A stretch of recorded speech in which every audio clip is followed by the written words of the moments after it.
경제를 보는 눈, 곽수종의 생생경제.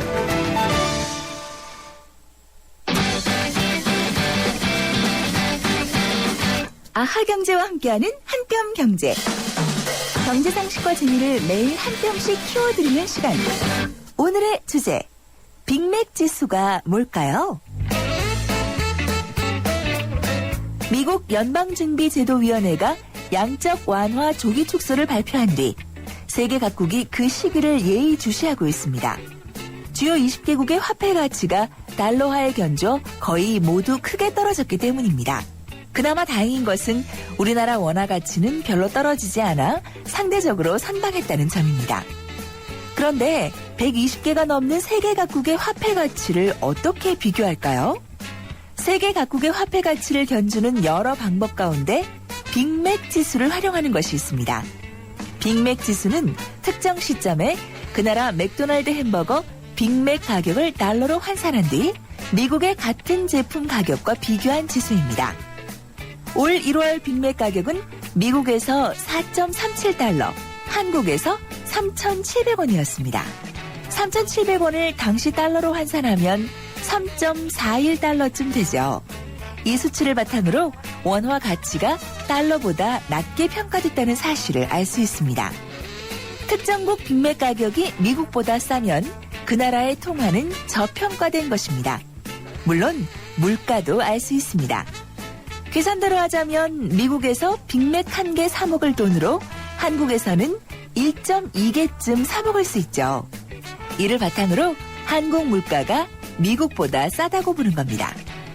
빅맥 지수는 1986년 영국 경제주간지인 이코노미스트가 개발한 것인데요.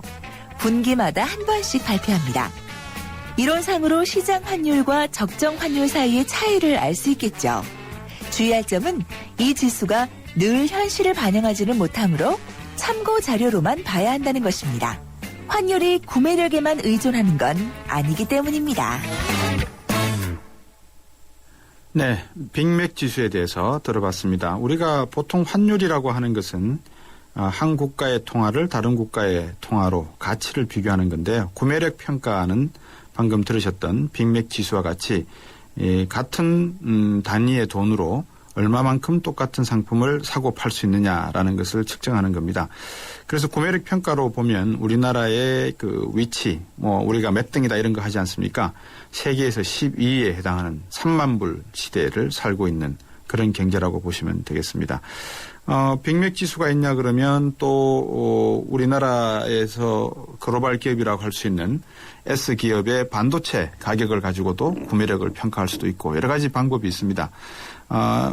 그렇지만 그게 사정에 따라서 가끔 바뀌기 때문에 구매력 평가도 일정하지가 않다라고 할 수 있는데 일단은 IMF 같은 국제금융기관에서는 이 국가의 어떤 경쟁력 또는 GDP를 발표할 때 경제 성장률 같은 것을 발표할 때 경상 가격으로 발표하지 않고 구매력 평가 지수를 써서 PPP라고 하는 그런 경제 용어를 써서 만들어내고 있다 이렇게 보셔도 되겠습니다. 구매력 평가 지수 상대적이고 절대적인 방법이 있는데요. 대부분 이 절대적인 평가에 의존하면은 조금 더 구매력을 설명하는데 한계점이 있다라는 생각들을 하기도 합니다. 어쨌든 경제력을 평가하는 데는 GDP하고 PPP라고 하는 구매력 평가의 방법도 있다 이렇게 알아두시면 도움이 되시겠습니다. 곽수종의 YTN 생생경제 3부 시작하겠습니다. 연아가 알려주는 좋은 물의 조건. 물 드실 땐 꼭 수원지를 확인하세요. 저는 지하 180m 천연 안만수와 드넓은 구규림이 있는 해발 680m 강원도 평창을 꼭 확인해요. 깨끗해. 강원 평창수, 평창동계올림픽 공식 먹는 샘물. 곽수종의 생생경제. 앞서 예고해 드렸었습니다. 어제 대기업 총수들이 청와대에 들어가서 대통령과 만나고 또 듣고 싶은 얘기도 들었을 거고 하고 싶은 얘기도 했겠죠. 자, 이렇게 되면 경제민주화 정책은 어떻게 이야기가 되었을까요? 경제민주화 아니면 경제활성화라는 이분법적인 시각이 불필요한 논란만 키운다는 여당 일각의 입장도 나오고 있습니다만 과연 지금까지 경제민주화 어느 정도까지 점수를 줄 수 있을까요? 이 점에 대해서 한번 3부에서 짚어보도록 하겠습니다. 경제계획연구소의 김오찬 소장 연결되어 있습니다. 안녕하십니까, 교수님? 예, 반갑습니다. 네. 제가 지금 방금, 경제계획 리포트라고 해서 보고서 8월 22일자 나온 걸 제가 간단히 한번 읽어봤습니다. 네. 박 대통령 취임 6개월간 경제민주화 공약 이행에 대한 평가를 하셨는데 어떻게 분석하고 평가하셨습니까? 경제민주화는 이제 대통령 선거 당시 가장 중요한 공약이었고요. 네. 그래서 이행을 과연 할 것인가가 논란이 되었습니다. 네. 그렇기 때문에 저희가 이제 취임 이후에 모니터링을 해야 되겠다고 생각을 했고, 네. 6개월마다 지금 평가를 하기로 하고 있고요. 네. 지금 첫 번째 보고서를 냈습니다. 일단 그 대선 당시의 공약 내용들, 인수위원회 국정과제, 그리고 정부 출범 직후의 관계부처 국정과제, 이런 것들을 다 모아놓고 네. 경제민주화 관련된 항목들 27개 항목을 뽑았습니다. 네. 각각 항목에 대해서 점수를 부여했고요. 100점 만점으로 저희가 점수를 조정해서 산출을 했습니다. 제가 지금 보고서 방금 말씀하셨던 이행 평가 결과 별첨 자료를 제가 지금 손에 들고 있습니다. 네. 이 마이크 상으로 종이 넘어가는 소리가 들릴 수도 있는데 어떻게 보십니까? 국회에서 논의되고 입법까지 성공한 것은 지금 얼마나 되고 있습니까? 일단 전체 공약 27개 중에 22%가 국회에서 논의가 됐고요. 네. 전체 항목 중에서 16.5%만 공약한 대로 이제 입법에 성공을 했습니다. 네. 그러면 100%를 놓고 봤을 때 27개라 하셨지 않습니까? 아까 항목에. 네. 16.5%만 반영이 되었다. 이렇게 말씀하신 겁니까? 네, 그렇습니다. 6개월은 사실상 공약을 이행하기에는 좀 부족한 기간이죠. 예, 그 6개월만을 갖고 평가를 할 수는 없고요. 예. 저희가 이제 5년 동안 네. 줄곧 평가를 할 생각입니다. 네. 6개월을 1년에 2번 나누면은 5년이면은 10번 있지 않습니까? 네. 10번 기간 동안에 한 번 기간에 이미 16.5%를 했다 그러면 단순하게 예산에서는 165% 공약 달성할 수 있다. 이렇게 봐도 되겠습니까? 그 정권 초기에 주로 입법을 하기 때문에요. 예. 뭐 그렇게까지는 말씀드릴 수 없고, 예. 사실 정권 초기에 많은 입법을 할 계획을 갖고 있었던 것으로 알고 있습니다. 네. 그렇지만 뭐 국정원 사태 등 해가지고 네. 약간 지체된 듯한 느낌인데요. 예. 속도 자체는 크게 저희가 문제 삼지 않고요. 네. 내실 있는 내용이 있는 그런 입법이 이루어지기를 바라고 있습니다. 네. 보고서 페이지 6페이지 쪽에 있는 내용을 제가 그대로 한번 인용을 해보겠습니다. 네. 당선 후 대통령직 인수위원회의 국정과제 보고서에서 경제민주화라는 용어 자체가 삭제되어 논란이 일자 이를 의식하여 경제 부흥을 이루기 위해 창조경제와 경제민주화를 추진해 가겠다고 재차 약속한 바 있다. 네. 이 내용이 있거든요. 예. 그리고 그 밑에 줄 내려가면 대통령의 발언을 여당 지도부가 경제민주화 속도 조절로 해석하면서 사실상 경제민주화 법안이 대거 후퇴하는 양상을 보였다. 네. 이런 말씀도 하셨고요. 네, 네. 바로 그 다음 단락에 박근혜 대통령은 스스로 약속한 것은 반드시 지킨다는 철학을 강조해 왔고 여기까지 인용입니다. 네. 이런 말씀을 했는데 어떻게 보십니까? 이 일련의 영어로 표현하면 워딩이라 그러는데 네, 네. 표현들을 보면 상당히 이 공약에 대한 실천 의지는 있어 보이는데요. 실천 의지가 있는 거로 일관됐으면은 상관이 없는데요. 네. 간혹 가다가 이제 예를 들어 가지고 인수위원회 국정과제에 경제민주화라는 단어가 아예 빠지거나 그게 2월이었죠. 네. 그리고 4월 15일 날 이제 공정거래법 개정과 관련해 가지고 공약에 아닌 것도 포함돼 있어서 뭐 과잉 입법의 우려가 있다라고 말씀을 하신 거라든지 네. 아니면 어저께 대기업에 대한 옥죄기로 과도하게 규제로 나가서는 안 되겠다라는 대통령의 말씀이 있으면서 예. 이제 의혹이 생기는 거죠. 예. 그리고 아니나 다를까 예를 들어서 4월 15일 발언 이후에 공정거래법은 어느 정도 변형이 되어서 법안이 통과되었습니다. 네. 어떻게 변형이 되었습니까? 가장 중요한 게 일감 몰아주기와 관련된 공정거래법 개정에 있어서 공약에는 분명하게 경제를 집중을 억제하는 제3장에 네. 일감 몰아주기 규제를 하기로 돼 있었습니다. 네. 근데 그것이 이제 5장으로 바뀌면서 약간 그 변질된 모습을 갖게 되었죠. 네. 사실 근데 이게 그 여당이나 정부만의 역할로서만도 될 것도 아니고 야당도 어느 정도 적극적으로 참여해서 국회에서도 어느 정도 논의가 되고 빨리 신속하게 처리해야 될 법안들이지 않습니까? 네네. 여야 간에 이견차가 있는 법안들 어떻게 전망하십니까?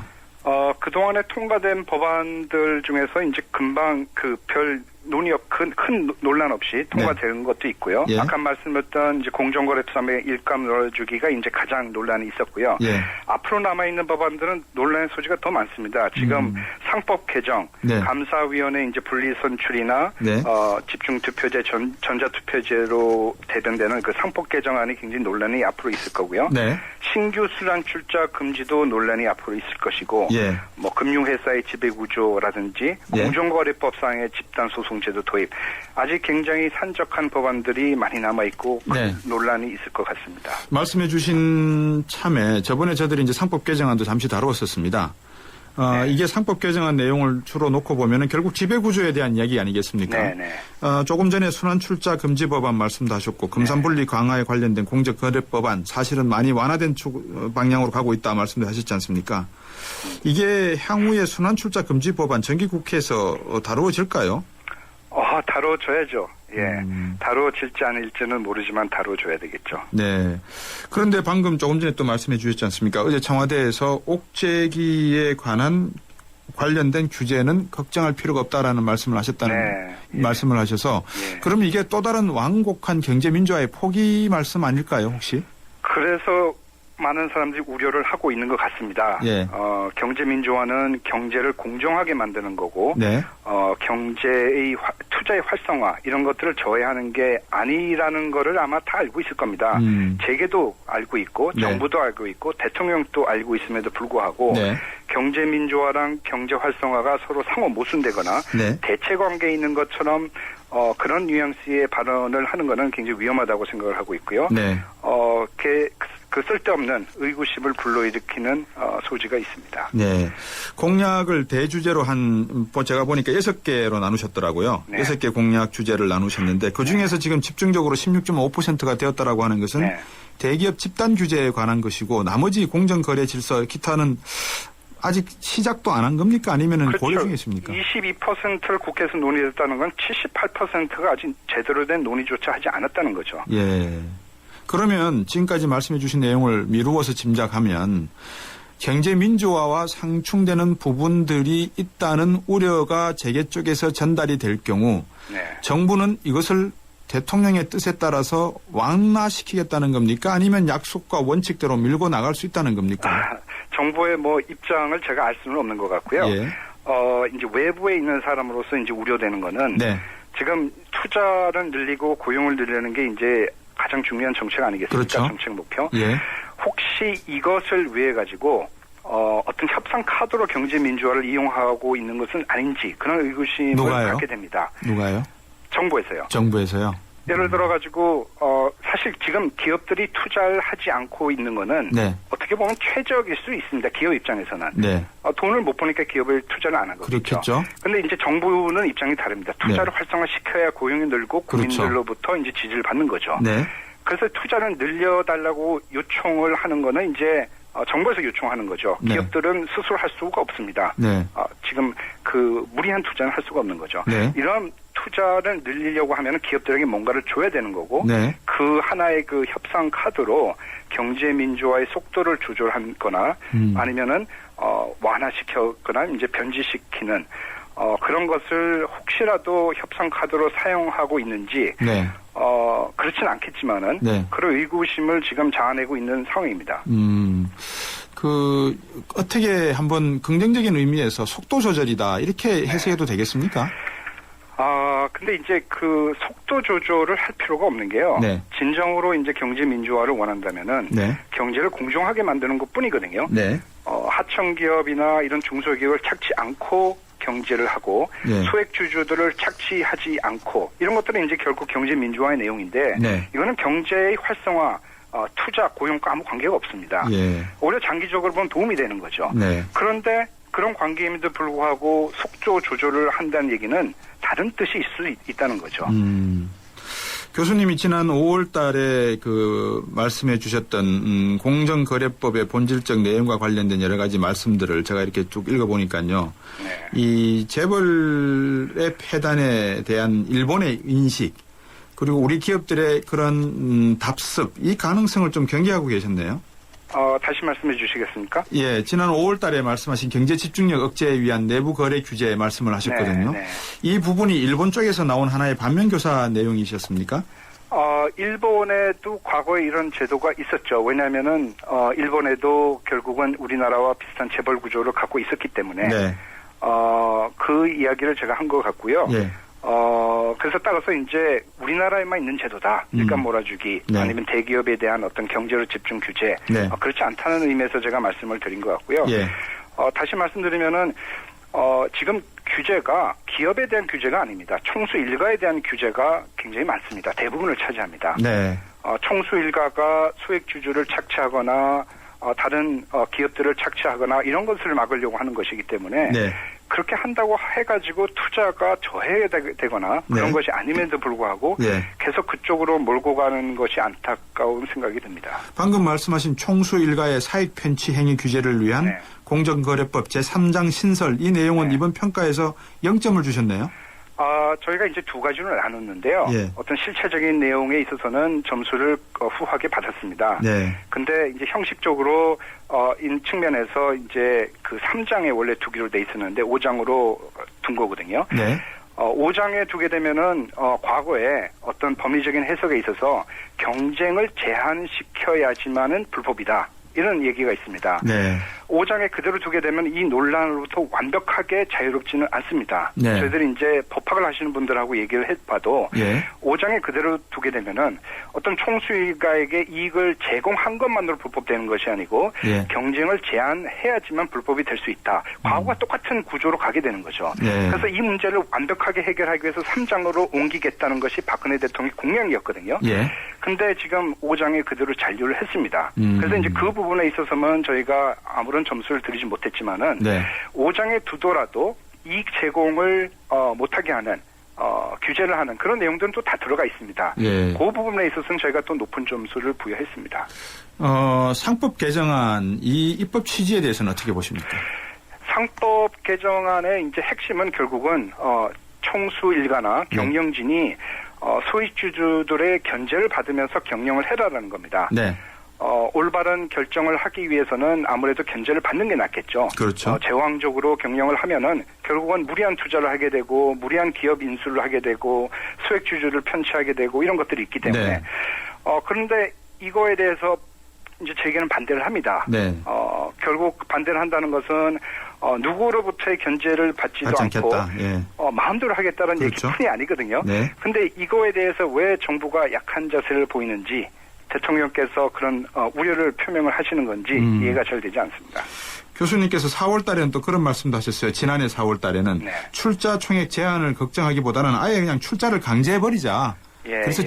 지분 비율을 높이자. 예. 이런 말씀도 하셨는데 어떻게 보십니까? 그건? 이거는 그 완전히 다른 접근 방법이고요. 네. 뭐 공약에도 들어가 있지 않고 어떤 정치인들도 논의를 하진 않았습니다. 아니, 좀 특이해서 제가 여쭤보는 겁니다.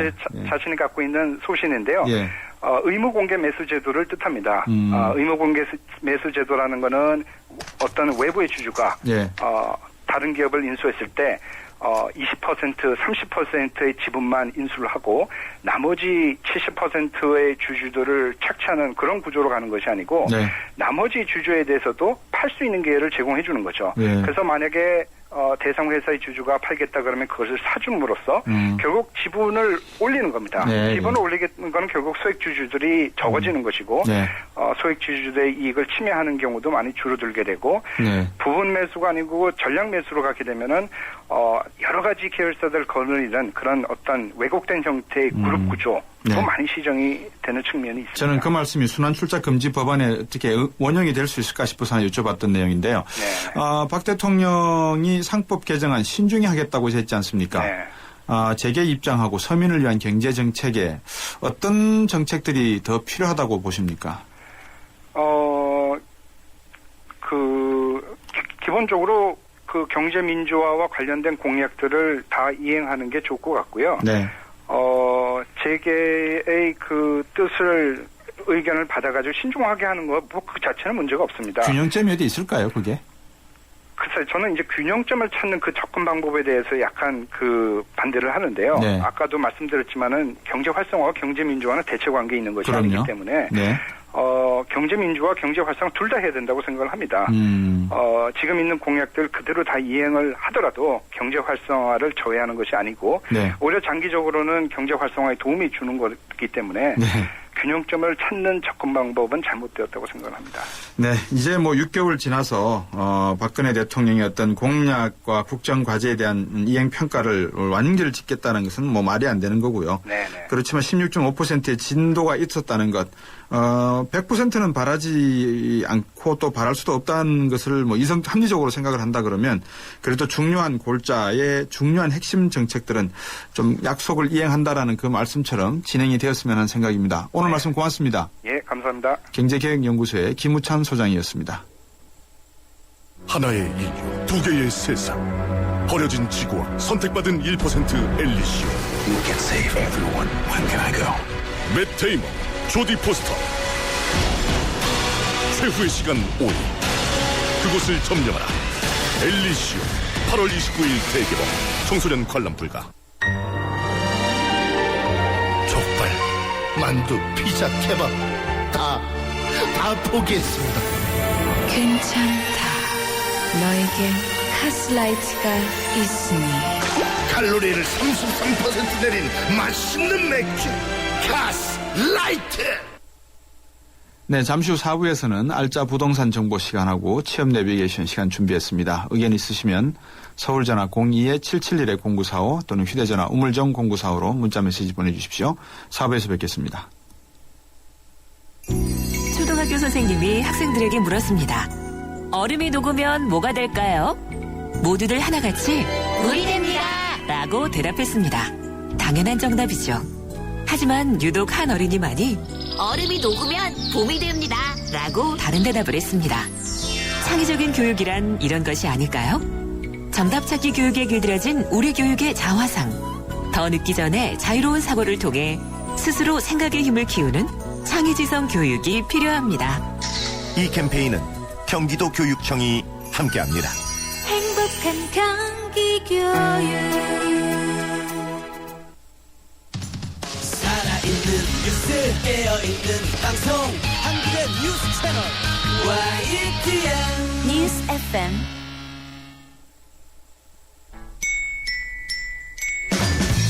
정직한 경제, 곽수종의 생생경제.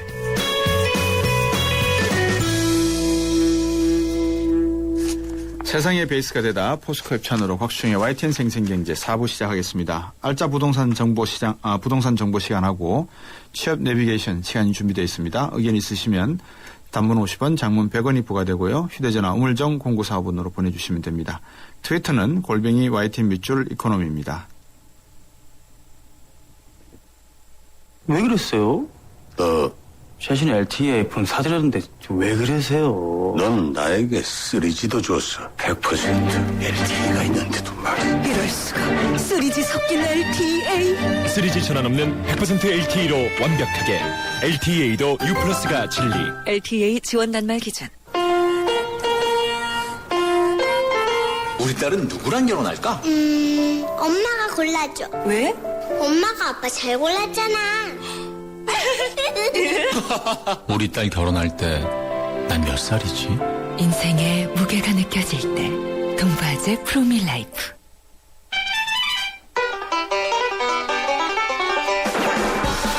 생생 재테크 정보 듣다 보면 어느새 터득되는 재테크 가이드. 네, 어제 전월세 대책 나왔죠. 여러분들 자세히 들어보셨습니까? 시장 반응은 지금 어떻습니까? 전월세 거주자들 반응이 궁금한데요. 알짜 부동산 정보 세종코리아의 김학권 대표와 말씀 나누겠습니다. 안녕하십니까? 안녕하세요. 반갑습니다. 네. 김 대표님. 예. 어제도 그렇고 청취자 한 분이 이 같은 내용을 보내주셔서 오늘 요 상담부터 잠깐 드리고 예. 제가 진행을 하도록 할게요. 월세를 살다가 LH에서 전세자금 대출을 받아서 이사를 하셨답니다. 이사 기간이 정해져 있어서 2년 계약해가지고 임대인이 보증금을 지금까지 빼주지 않고 그냥 그동안 세가 나갈 기회가 몇 번 있었지만 집주인이 그때마다 말을 바꿔가면서 월세를 올린다든지 전세로 전환한다든지 해서 지금까지 작년 11월에 내놨던데 아직도 안 나가고 있답니다. 이사는 3월에 했고요. 이 월세와 LH 이자는 계속 내고 있답니다. 방법이 없을까요? 어떻게 합니까? 이거 진짜 갑의 행포인데요. 예. 이거는 집주인이 이렇게 해버리면 법으로 해야 되는데 법으로 하자면 시간이 많이 걸려버리거든요. 예. 작년 11월에 이런 분쟁이 발생했으면 법무사나 그 변호사 사무실 찾아가서 해결을 했으면 되거든요. 네. 근데 이미 시간이 많이 지나버렸는데 지금 시작하려고 그러면 법적으로 시간이 많이 걸리죠. 조금 그 LH 가서 한번 호소를 해보는 것도 하나의 방법이 될 수가 있을 것 같은데. 늦더라도 지금 법적으로 해서 조금씩 소송을 해나가는 것도 괜찮지 않을까요? 그렇죠. 어차피 이거는 집주인이 이렇게 그냥 행포를 부린다 하면 예. 법적으로 일단 그 진행을 해놓고 집주인하고 협상을 통해서 해결하는 게 바람직하다고 보여집니다. 네, 이제 한번 말씀을 여쭤보도록 하겠습니다. 어제 그 전월세 대책 나왔지 않습니까? 그렇죠. 예. 시장 반응이 어떻습니까 지금? 어제 들으셨겠지만 새로운 모기지 상품 굉장히 관심들이 많은데요. 네. 우선 대출 대상이 되는 강북하고 수도권 지역에 있는 그 지역들 단지들 6억 이하 단지들은 혜택이 되지 않습니까? 네. 1에서 2% 정도 20년 장기 대출. 예. 이참에 집을 사자고 하는 사람들이 상당히 있다고 그래요. 예. 근데 이제 역으로 강남권은 역차별하고 상당히 불만들이 많다고 그러거든요. 대부분 집값이 6억 원 이상이고 취득세 감면 연구 감면도 여기는 이제 6억에서 9억짜리가 상당히 집값들이 집이 많은데 네. 거의 2%가 예전에도 2% 있었거든요. 네. 혜택이 별로 없다. 굉장히 불만이 많고 그다음에 새로운 모기지 대출 대상이 네. 상당히 범위가 좁아요. 예. 이게 아파트만 해당이 될 가능성이 굉장히 높거든요. 예. 그래서 연립주택이라든지 다세주택, 단독주택 이 상품들은 해당이 안 될 수가 있고요. 네. 그다음에 대출 심사가 생각보다는 굉장히 까다로울 거 생각이 듭니다. 그래서 예. 실생인 자격이라든지 상환 능력이라든지 입지된 구입 희망 주택의 적격성 네. 이런 것들을 엄격히 판단해서 대출해 준다니까 자칫 잘못하면 용두삼이 될 가능성이 있다 이런 염려도 됩니다. 방금 말씀하셨지만 엄격한 잣대를 들이댈 것이다. 또 뭐 생각만큼 그렇게 큰 그게 아니다라고 하는 것은 영모기지 규모 전체 규모가 작기 때문에 그런 거 아닙니까? 그렇죠. 일단은 뭐 한 3천 가구 정도가 되는데 예. 지금 요게 출시가 한 10월 달에 된다 하거든요. 예. 그래서 아까도 말씀드렸듯이 여기는 9월, 10월 달에 또 전세값들이 많이 오르는 상황인데 네. 요거 전세값을 잡으려고 하는 그 상품 출시인데 전세값 잡기는 조금 역부족이 아닌가 싶습니다. 예. 그래도 전세값은 지금 계속 오르죠. 그렇죠. 이게 전세값을 좀 잡으려 하면 네. 사실은 입주 아파트가 많아야 되지 않습니까? 네. 근데 입주 상품들은 당장 해결할 수 있는 게 아닌 거고 결국 정부의 의도대로 전월세 수요를 매매로 전환을 시켜야 되는데 네. 단시간 해결하는 굉장히 어렵죠. 그러니까 지금 현재 부동산 시장이 굉장히 불확실성한 걸 좀 제거를 해줘야 되는데 네. 예를 들면 시장에서 굉장히 주장을 하고 있는 네. 사일 후소득 예를 들면은 취득세 감면이라든지 다주택 양도세 중과 폐지라든지 분양가 상한제 탄력 운영 그다음에 내용 수직 증축 이런 것들이 사실은 굉장히 시장에서는 큰 건데 예. 이분법이 돼버렸어요. 예. 정부도 그렇고 언론도 그렇고 요게 해결이 안 되면 전혀 움직이지 않는다. 네. 이게 해결이 돼야지만이 글쎄요. 집값도 안정되고 전세가 안정 이런 게 집을 산다 이런 어떤 이분법이 되기 때문에 네. 굉장히 그 불만들이 상당히 많죠. 어제 나온 정책 중에 집주인하고 이제 금융권이 집값 등락에 따라서 서로 손해 이익 같은 게 날 경우에 공유한다 이런 대출 상품이 있던데요. 그렇죠. 굉장히 파격적인데요. 예. 우선 수익 공유하고 그 손익 공유라고 있는데요. 예. 두 가지 장점들을 살펴보면은 그 대출 금리가 굉장히 쌉니다. 1에서 한 2% 정도. 예. 그다음에 대출 금액도 최저 40에서 최대 70%까지. 네. 최장 20년까지 대출을 해주니까 굉장히 좋고 아까 지금 말씀했다시피 집값 변동 시에 수익하고 손실을 금융권하고 공유하기 때문에 굉장히 큰 장점을 할 수 있겠고요. 여기 단점도 상당히 있거든요. 깊이 좀 들어가 보면 네.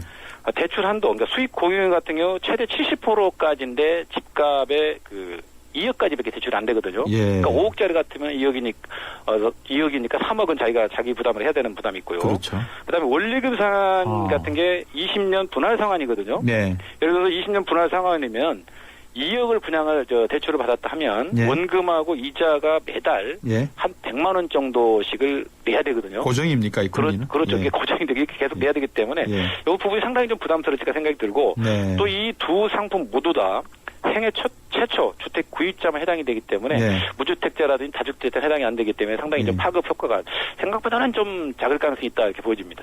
40살에 집을 사서 20년 동안 원리금 갚고 나면 60세에 은퇴를 해야 되네요. 아, 그렇죠. 그러니까 금리 이제 원금이 좀 줄어들기 때문에 예. 그 금리가 좀 낮아질 가능성이 있습니다만은 예. 20년간은 갚아야 되는 그런 부담이 있죠. 네.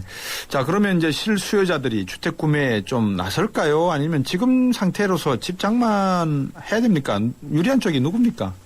우선 어제 그 모기지 상품 같은 게 생애 최초 주택 구입자한테는 혜택이라고 볼 수 있죠. 네. 예를 들면 취득세 기존의 사회대책에서 취득세 감면도 해줬죠. 예. 양도세도 없죠. 더구나 1에서 2% 저리 대출 해주기 때문에 예. 관심은 가져볼 만한데 사실 이제 요 대출 생애 최초 구입자들이기 때문에 이분들이 집을 한 번도 사지 않았던 분들이잖아요. 그렇죠. 이분들이 굉장히 조심스럽죠. 예를 들면 뭐 집값이 떨어질까 또 금리가 오르면 어떨까 굉장히 조심스러운 분들이거든요. 네. 그래서 이게 좀 실행 아까 모기 상품 같은 경우 10월 달에 출시가 되고 네. 이게 이제 어제 발표가 됐으니까 시장에 영향을 미치려고 그러면 또 추석이 지나야 9월 중순에 되겠죠. 있지 않습니까? 네. 추석이 좀 지난 다음에 시장의 흐름을 좀 볼 필요가 있을 것 같아요. 그래서 예. 지금 아주 서두를 필요는 없을 것 같고 모기 상품 출시가 된 다음 후에 그게 상당히 이제 이번에 포커스이기 때문에 그거를 한번 영향을 보고 나서 한번 구입해보는 것도 나쁘지 않을 것 같습니다. 어제 단국대 지역계획학과의 조명래 교수 같은 분들은 예. 이번 대책을 놓고 보니까 집을 전세 문제를 근본적인 해결책이 아니라 집을 사라. 그렇죠. 사라 이런 정책인 것 같다라는 말씀을 하시던데요. 예. 사는 게 낫습니까? 어떡할까요? 글쎄 좀 두 가지 양비론이 있긴 해요. 아까 네. 말씀 생애 최초 주택 구입자들은 현재 그 전세값이 한 70% 80%까지 육박하는 단지들이 굉장히 많거든요. 예.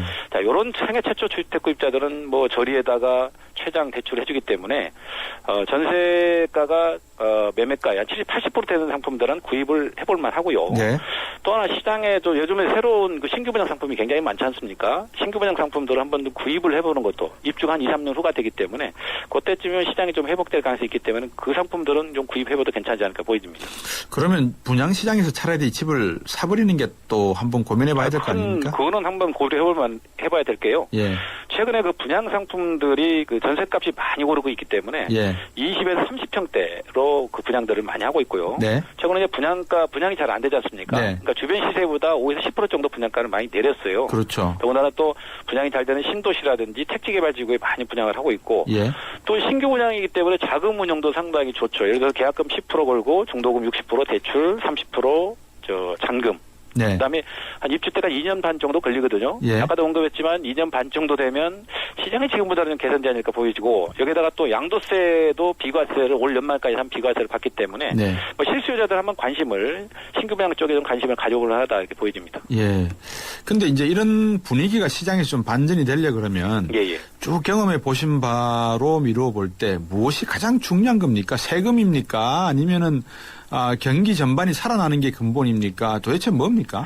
지금 두 가지는 필수고요, 사실은요. 예.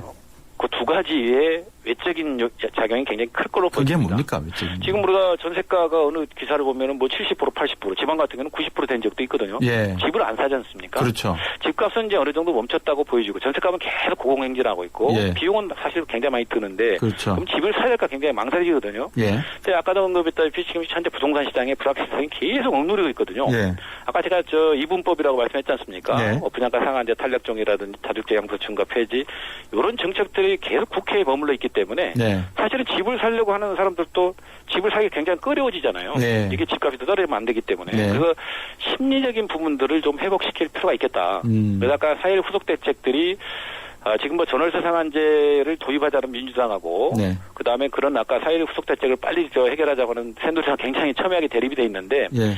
이게 정치적 논리가 들어가 있으면 안 될 것 같아요. 네. 뭐 서민들 전세값이 굉장히 어려운 거고 또 네. 집을 사야 되는 집을 못 사는 상당히 어려운 거 있거든요. 네. 이 부분들은 좀 정치적으로 해결을 해서 양쪽이 좀 조금씩 양보를 한다고 그러면은 그렇죠. 네. 심리적인 회복을 충분히 가질 수 있기 때문에 전세값도 안정이 되면서 뭐 집값도 일부 조금 그 정상적으로 돌아오지 않을까 이렇게 판단해 봅니다. 참 이게 양보라는 것도 참 힘들어요. 왜냐 그러면 그죠?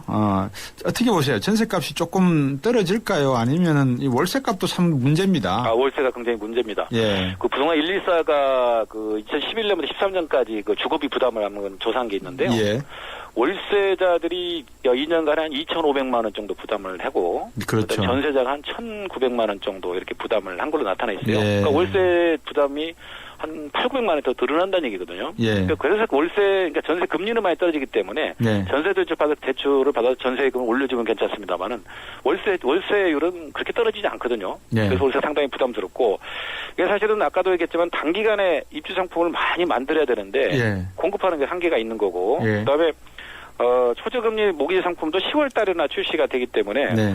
본기 이사철이 9월, 10월 달에 이거 출시되기 전에 그 전세값 잡는 데는 좀 한계가 있을 것 같아요.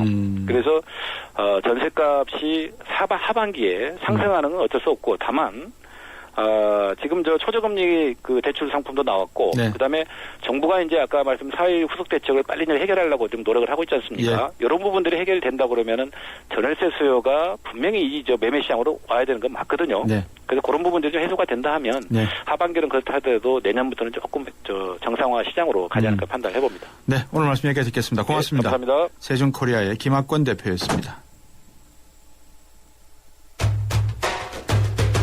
시사 경제 프로 곽수종의 생생경제를 다양하게 만나는 방법. 인터넷에서 YTN 라디오를 검색하면 지금 방송되고 있는 생생경제와 지난 방송을 다시 들을 수 있고 YTN 애플리케이션과 팟캐스트를 통해서도 들을 수 있습니다. 언제 어디든 손쉽게 만날 수 있는 곽수종의 생생경제 참 좋다. 네, 취업 내비게이션 시간입니다. 하반기 공채 시즌을 눈앞에 두고 있는데요. 어떤 상황이 어떤지 특히 오늘은 고졸 채용 시장 중심으로 한번 이야기 나눠보겠습니다. 인크로트의 서명 상무입니다. 안녕하세요. 안녕하세요. 이제 공채 시즌이 지난주부터 저희들이 다루기 시작했지 않습니까? 네네네. 고졸 채용 많이 늘어납니까? 그 대졸 채용이랑 좀 비교해서 말씀드리면 이해가 쉬울 것 같은데요. 네. 그 정부 중심의 고졸 채용을 그 증진하는 노력을 한 이후 2012년부터죠. 그러니까 네. 고졸 채용의 증가율이 대졸 채용의 증가율보다 넘어섰습니다. 그래서 네. 올해에도 대기업 중심, 그러니까 그 일부 대기업 중심의 채용 규모가 늘어난다는 조사가 있는데 그 네. 면면을 좀 들여다 보면 네. 고졸 비중이 꽤 높다는 것을 알 수 있습니다. 예. 올해 이제 가장 먼저 그 은행권을 중심으로 고졸 행원 채용이 늘고 있습니다. 예. 기업은행, 국민은행에 이어서 예. 산업은행도 예. 15년 만에 고졸 채용제를 부활한다고 하네요. 15년 만에요? 네. 오. 하반기 채용 예정인 신입사원의 3분의 1을 고졸자로 채용하겠다고 이미 밝힌 바 있습니다. 예.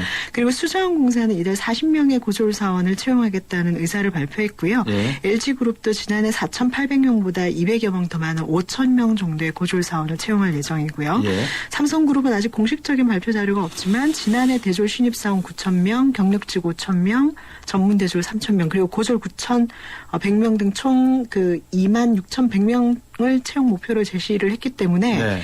올해에도 비슷한 수준을 유지할 것으로 일단 보여집니다. 네. 그 현대자동차그룹에 속한 현대차와 기아차의 그 하반기 공채는 지난해보다 대졸은 줄었는데요. 고졸은 늘어나 전체적으로 늘 전망이고요. 예.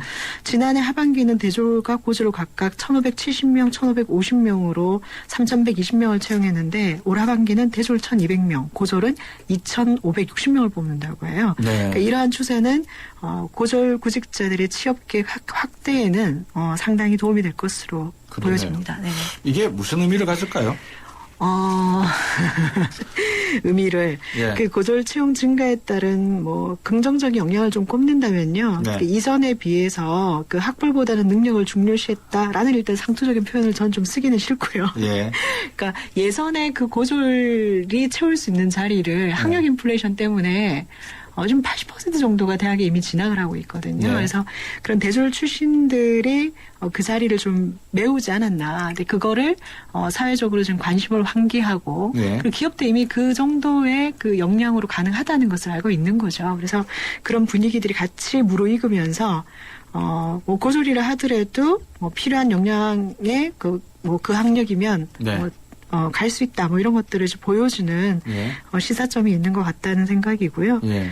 뿐만 아니라 뭐 이런 이제 경향들이 계속 되다 보니까 비싼 네. 학비를 들어 대학을 졸업하지 않아도 많은 이제 기회가 생길 수 있다는 분위기도 형성되고 네. 있다고 생각이 됩니다. 이러한 고졸 채용의 증가의 원인은 아까 말씀드렸던 것처럼 대졸자의 수와도 상관이 있는데 예전과 달리 대졸의 희소성이 점차 감소되면서 실무에 적합한 교육을 받은 특성화고 학생들을 이제 뽑아서 바로 업무에 투입시키려는 이제 기업의 기대감 이런 것들을 이제 현장에서 좀 확인할 수 있고요. 이러한 긍정적인 부분 외에도 고졸 채용이 해결되지 못한 그 과제들이 좀 있는데요. 대부분 중소기업에서 고졸자 채용을 할 때 고3 봄에 주로 채용을 하다 보니까 학생들이 졸업을 하고 취업시장에 나갔을 때 느끼는 고용 조건이라든지 환경 뭐 이런 것들을 이제 현실적 괴리감을 좀 느끼게 되는 것 같습니다. 네. 또한 현재 은행권의 고졸 채용은 대부분이 창고 탄로직에 국한되어 있다고 보니까 뭐 병력 문제 등을 이유로 남성들의 채용 비중이 좀 낮은 수준에 머물러 있다. 이런 것도 문제가 될 것 같고요. 은행권뿐만 아니라 일반 기업에서도 고졸 채용 비중은 늘고 있지만 여전히 이제 고졸이 그 배치되는 일자리는 좀 국한되어 있는 거죠. 그래서 이런 것들이 약간 좀 한계점이 아닐까. 뭐 개선안이 좀 필요한 사항이다. 이렇게 이제 판단이 됩니다. 이 최근에 이 고졸 채용이 이루어지고 있는 쪽은 주로 마이스터 고등학교 졸업생들이라는데 그렇습니까? 네, 뭐 취업률이 거의 100%에 육박합니다. 이들 고등학교는. 그러니까 마이스터고는 쉽게 말해서요. 네. 산업 수요 맞춤형 고등학교 이렇게 정의할 수 있는데 네. 구체적으로 전문적인 직업 교육의 발전을 위해서 산업계 수요에 직접 연결된 맞춤형 교육과정 운영을 목표로 설립된 고등학교 이렇게 이제 볼 수 있는데요. 네. 산업 현장에서 즉각적으로 적응할 수 있는 기술을 가진 전문인을 양성하는 고등학교라고 할 수 있습니다. 네. 간단하게 말하면 마이스터고는 전문 대학과 그 성격이 비슷하다고도 할 수 있는데요.